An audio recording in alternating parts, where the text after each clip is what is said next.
Le chef du gouvernement marocain, l'opposant, le dirigeant, le propriétaire de l'argent et de l'autorité, refuse de couvrir le carburant.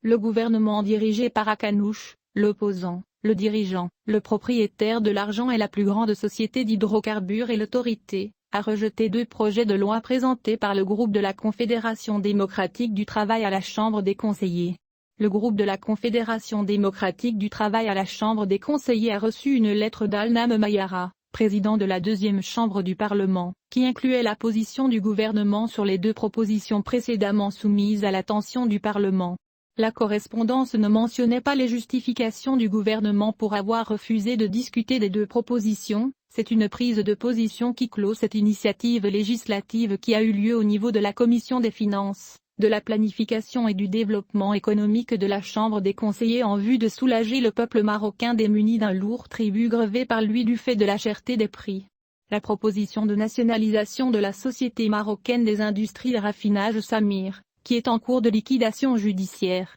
vise à la confiscation de tous les biens,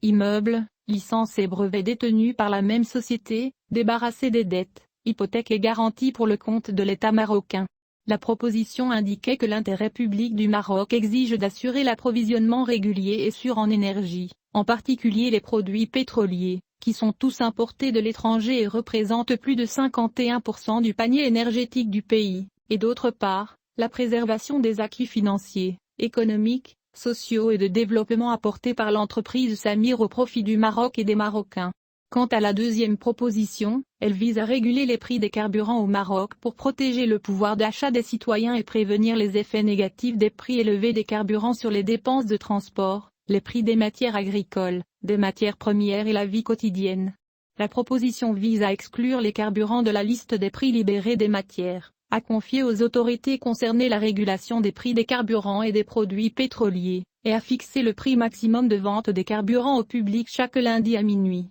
La Confédération démocratique du travail, dans sa proposition, a exigé que le prix de vente maximum soit calculé sur la base du prix international moyen, des frais de transport et de stockage, de l'assurance et de la marge bénéficiaire pour ceux qui sont impliqués dans le stockage et la distribution en gros ou à tempérament. Ben Moussa pour Al Jazeera.